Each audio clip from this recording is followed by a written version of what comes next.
What happens when two droids walk into a bar?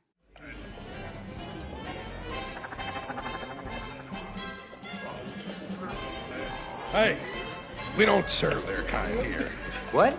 Your droids, they'll have to wait outside. We don't want them here. Why don't you wait out by the speeder? We don't want any trouble. I heartily agree with you, sir. That was a scene from Star Wars Episode 4. Think back to the first time you ever saw that scene. You might have thought that it was ridiculous that a bartender in a bar full of diverse creatures would discriminate against droids. But is it really that weird? Even though C-3PO and R2-D2 are sentient beings, they're still machines at the end of the day. Can you really feel empathy towards a droid like you would for another human being? Even with people, most of us hold biases, whether implicitly or explicitly, towards certain groups of people. Where do these biases come from? Our brains are wired to form categories.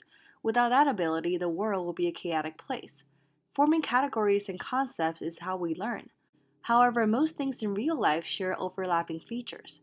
We know that this is a square, but when it's rotated like that, it is a diamond.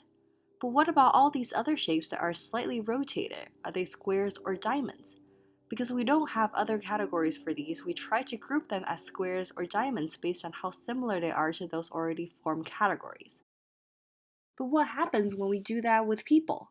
We classify people based on their race or their skin color. But what about biracial people? We also group people together based on the genders of the people they are attracted to, straight or gay. But what about bisexual people? This amazing ability to form categories suddenly becomes a hindrance and a potential source for bias when we can't fit people into nicely distinct categories. We also tend to minimize differences within categories and exaggerate differences between categories. This can be applied to how we see other people as well. We characterize the group we belong to as an in-group and other people as part of an out-group. There is an out-group homogeneity effect in which we see out-group members as more alike than in-group members. As a result, out-group members are more likely to be seen as interchangeable or expendable, and they are likely to be stereotyped.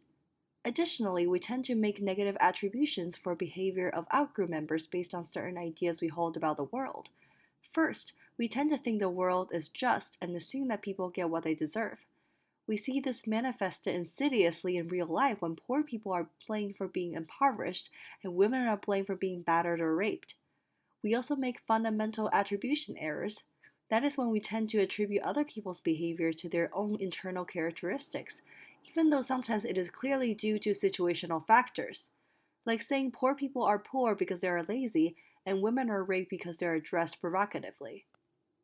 Taking it one step further, we also make the ultimate attribution error, which is when in-group members attribute negative out-group behavior to internal causes more than they would for identical in-group behavior, and attribute positive out-group behavior to a fluke, luck, high motivation and effort, and situational factors.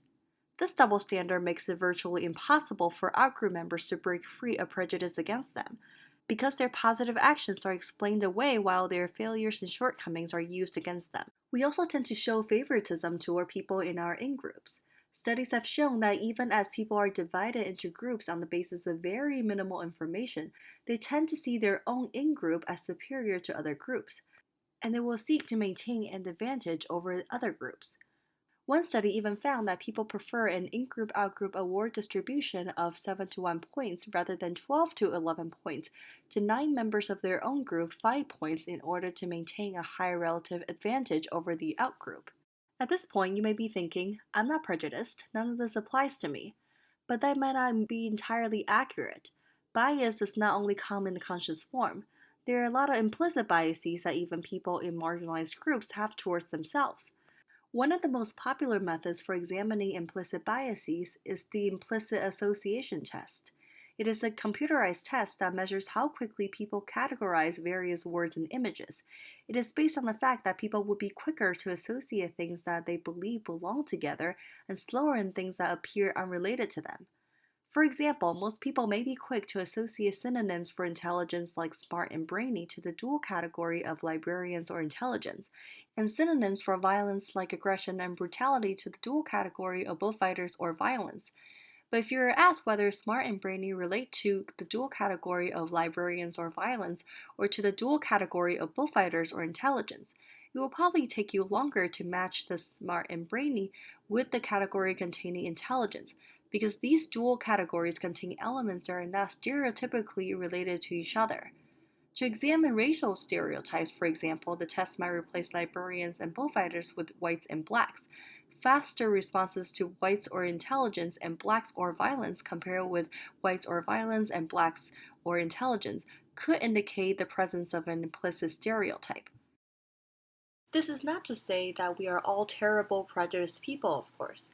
These implicit biases have been reinforced time and time again in our media, political representatives, and perhaps even our own families.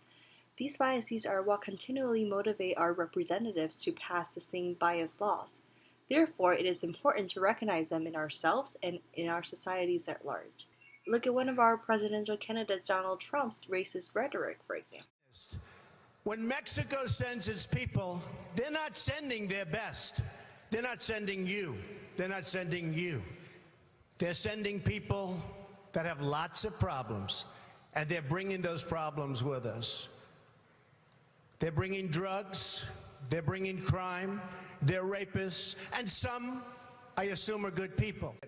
Thanks for watching. Comment below about your own prejudices. Are they explicit or implicit? Please like and share this video. If you're not already, please subscribe to our channel as well.